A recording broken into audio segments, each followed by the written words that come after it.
Hey everyone, welcome back to a very sunny Emirates Stadium and welcome back to Robbie, who's back from the World Cup. I know you've done some other stuff on AFTV, but it's my first time seeing you. Good to have you back, Robbie. No, it's great. Good to see you, man.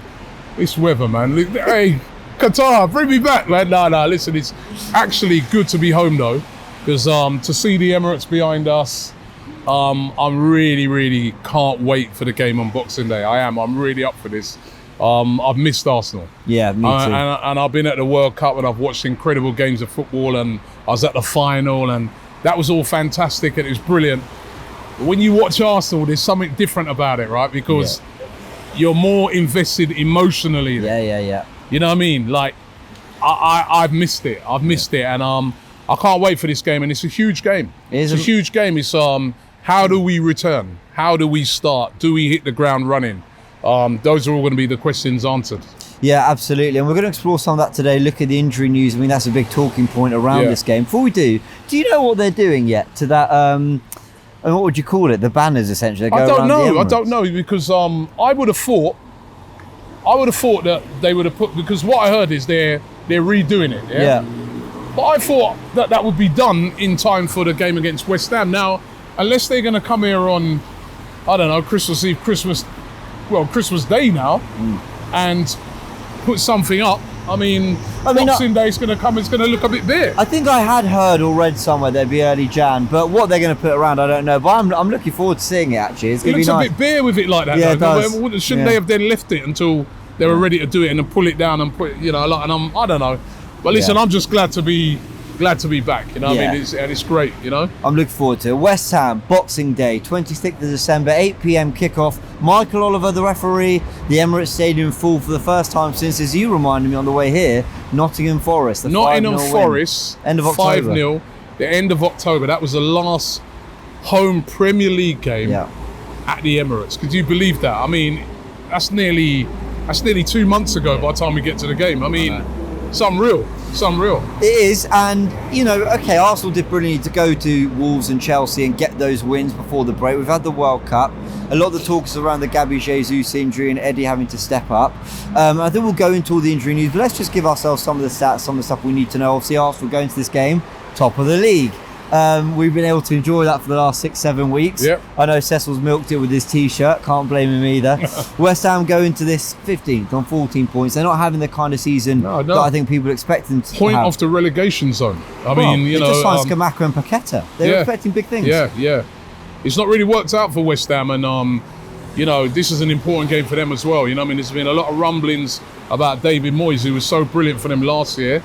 But like you said, they've gone out, they've made big signings like Paqueta, who was linked with us, and went to West Ham, like Scamacca, another player who was linked with us and went to them.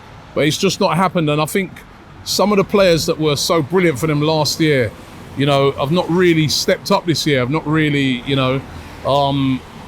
been as prolific as they were last year. Now, the thing I keep thinking of is if you're a West Ham fan, did that break come at the right time for them where they can kind of reset, or is it better for us? I don't know.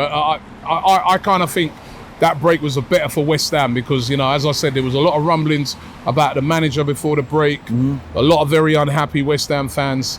Now it's sort of like a fresh start for them. So I think it aids them more than what it aids us.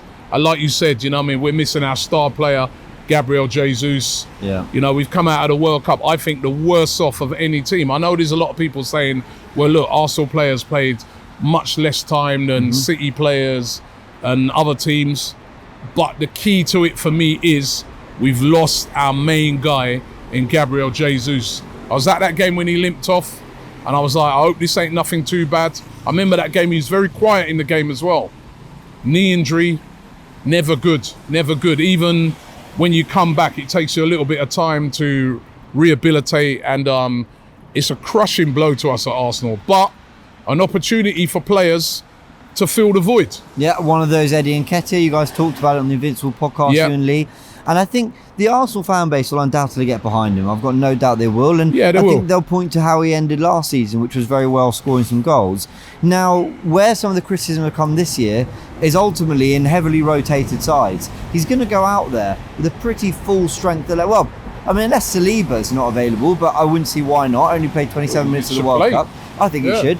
You know, he's got the opportunity to look at the environment that Jesus has been in for the last 4 or 5 months and know that Arsenal fans haven't been on Jesus for the lack of goal scoring, because ultimately they've seen the wider contribution. Now, Eddie can mould this role into the way he wants to, in the way he wants, contribute in all phases of play, get in the box, waiting for, the ball, what will be provided by Odegaard, Marte, Saka, but he's got to see this as a massive opportunity. Yeah, I mean, we spoke about it in the Invincible podcast. If anybody gets a chance, go and have a look or listen to that. We spoke about it extensively. For me, this is it for Eddie. This is his big chance, right? He can make a name for himself at Arsenal. He can, what he needs to be looking at as from a selfish point of view is that when Gabriel Jesus comes back, he has to fight his way to even get back in the side, because, Eddie cemented himself as the number one up-front player, striker. So this is a huge opportunity for Eddie. He's been waiting for a long time to get his start. He's going to get his start now. The manager showed a lot of faith in him, gave him this new contract, gave him the number 14 shirt. And he's a confident kid. You know what I mean? He was confident to say, I want the number 14 shirt. I was saying in Invincible as well that he didn't play for Ghana in the World Cup, and I think that's because he harbours aspirations of playing for England one day, which he was prolific in the under-21s. So this is his moment. Yep. The next couple months in particular, he has to hit the ground running, not just for us at Arsenal, but for himself as well. Yep.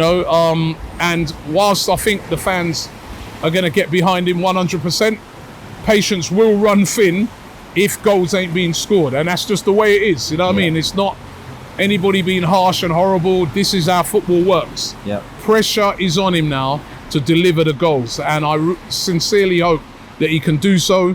He's got the ability. He's a different type of player to Jesus. Yeah. He doesn't dribble past players like Jesus does.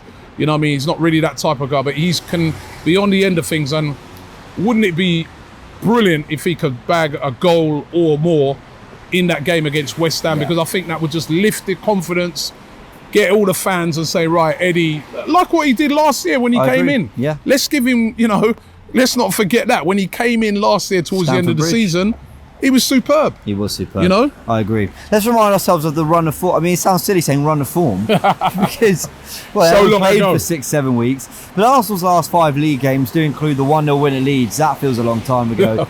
Draw at Southampton, where the weather was something like this.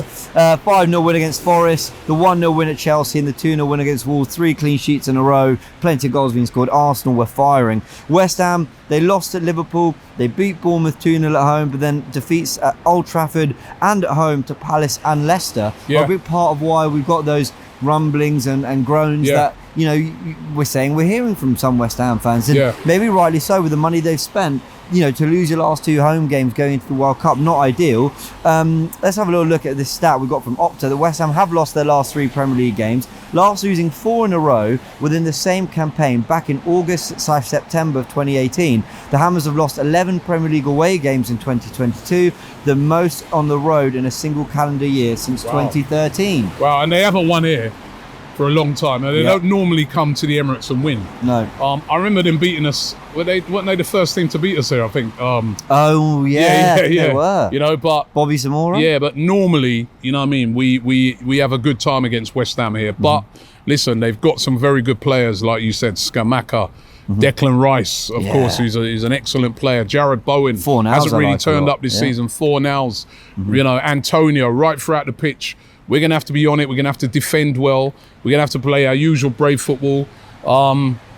If we play, and we want to get off to, we want to resume with a good start. You know what I mean?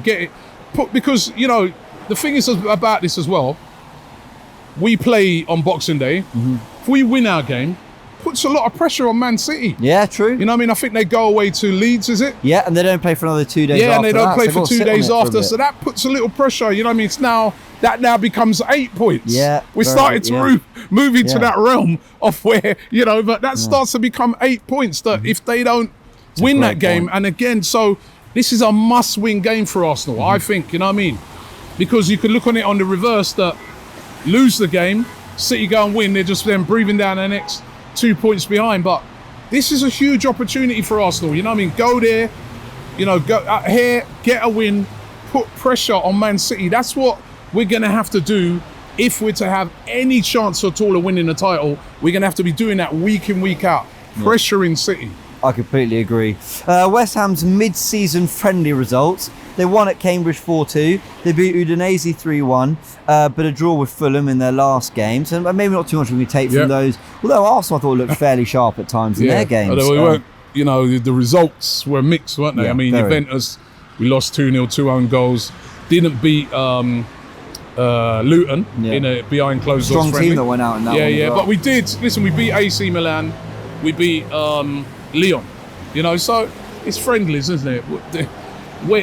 And I think these friendlies are a little bit different to the pre-season friendlies in that, you know, it's a real mixed match. I think the pre-season friendly, we knew our 11, and that 11 would go out and really, you know. I think this one we're easing players back. It's going to be how they come back. It's how they're going to hit the ground running. Yeah. Really is going to be that. Arteta also boasts an impressive record against West Ham. His first win against them was in his first game, a 1-0 win. He's since beaten them 2-1 at the Emirates, drew 3-3. Remember, we were 3-0 down. Yeah. That's a good turnaround, that. The Odegaard match, he was good in that. 2-0 win against West Ham. We remember Smith Rowe. And was it Lacazette? No, Martinelli. Yeah, Martinelli last season. And a 2-1 win where Eddie led the line as well. Since losing 3 in a row against West Ham between February 2006 and April 2007, Arsenal have lost just 2 of their last 28 Premier League games against West Ham, and the Gunners have only beaten Everton more often than West Ham in the competition. That is the kind of stat that definitely jinx a result, doesn't it? And also we got to remember that we haven't lost there at home this season. You know what I mean? And this, if we are once again when I'm talking about the league, if we're going to try and win this league this season, we got to keep that up. Have we dropped points at home? I don't think we have. We haven't dropped any points at home in the league. You know what I mean? We've been very strong here, and we got to keep that up. Yeah. That's going to be the backbone of getting us near any sort of league title. Yeah. Which I'm desperate for us to win. No, I know. We're going into Christmas, you know, top of the league. We're never going to have a better chance than this. Let's try and push it on. And I've started believing more and more than we can. I know we've been sitting on it for a long time because of the World Cup, but if you guys check out behind the numbers as well, we did it a good 2-3 weeks ago, Turkish and I, but when you go into it, you go, these are title winning numbers. Now I know it's only 14 games, but if that momentum carries on even to 20, maybe 25, then there's really no reason why Arsenal can't do it. So listen, there's a lot of excitement. Let me ask you for your player to watch. Who are you really keeping an eye on? I feel like I know the answer. Player to watch from Give us both. From West Ham, it's always Declan Rice for me. Yeah. You know what I mean? He's a driving force in the midfield. We've got to keep him quiet. You keep Declan Rice quiet. Normally you're keeping West Ham quiet, right? So he's a player that we're going to have to, you know, they've got other players like Skamaka and Antonio is always, but I think Declan Rice is the driving force of that team. And I think our player that I'm looking at is probably Odegaard. You know what I mean? He's the on-form guy. You know what I mean? He's been nipping in with goals. He didn't go to the World Cup. He's a captain. He's sharp. He's going to be very, very important in this game. So I'm going Odegaard as the important player for us. I really thought you'd say Eddie. But we've had a good chat on Eddie. Yeah, that's a great point, Odegaard. I hadn't thought of it that way. Yeah, I totally agree. Well, I think that's pretty much it. Other than just to look at the injury front, we know that. I mean, there's a few. You know what? I've never had a longer injury list than this to talk about in these previews. We know Jesus, the knee injury. If we're lucky, it's end of Feb, beginning of March. If we're lucky, Smith Rowe, very close, says Arteta, but very close. But he still didn't play in that Luton game. Right. Which again worries me. You know what I mean? If he's very close, why didn't he? You know, not even on the bench in a behind closed doors game. That worries me. Right. I don't think we're going to see Smith Rowe until at least mid-January. It's how he's looking at the moment. Which is worrying because we need him back in the team. If not, we're going to need to go out and get somebody in the transfer window. We can't just keep waiting. It's harsh and I love him as a player, but he's been out now for I mean, he hasn't played this 3-4 season. months, couple It's- sub yeah, you know, appearances, and then Reece Nelson's out as well. You know what I mean? He could have been a player that could come in. I mean, the other thing that worries me a bit is that we ain't got nothing on the bench, you know, up top. If it ain't going right, who do we bring on to change the game? You know, maybe a Marquinhos now is going to have to step up, you know? Maybe so. No Reece Nelson. Maybe Muniri did well in the friendly against Juve. I mean, 15, that would be a lot of pressure, wouldn't it? Koza Dubra as well, looking really good in that game. Other injury news, Zinchenko, we don't know what's wrong, but we know he's not been available and hasn't played. It's another one that's just been out for ages. Frustrating. In and out, you know what I mean? It is frustrating, it's very frustrating. Tomiyasu, we know, had the hamstring issue he kind of carried into the World Cup, and now having tried to play that, is sort of still in recovery, but apparently won't be too long. Did play in the World Cup towards, you know, so hopefully he's not too far away. Arteta said he's running. He's running, he's on the training field. And Zinchenko as well was back in training, so we'll see with them. Lokonga was out for a little bit, but again, don't think it's anything too serious. And Saliba, while not injured, is returned from the World Cup. Yeah, so I don't see no reason why he shouldn't start. You know what I mean? Because he hardly played. He only played in one game. Yeah, 27 minutes. Let's face it, he's been training. He's been training all the time that he's been away. And, you know, as a defender, training against Mbappe, you know what I mean? You can't get no better training than that, can you? And I just look on it and say, you know what I mean? I don't see no reason. I noted Pep Guardiola saying that the players that have been away with the World Cup look sharper than the players that have stayed at home, you know, because they've been playing more football. So I'd like to see him start. Yeah.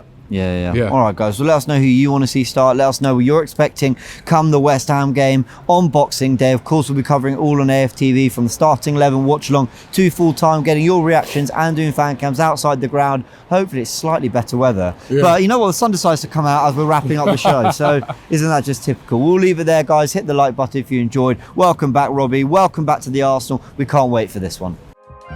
Shop for AFTV merch at shop.aftv.co.uk. Subscribe to us on YouTube. Follow us on Instagram, Facebook, Twitter, TikTok, Snapchat, and Twitch. We've got content for every platform, so check it out.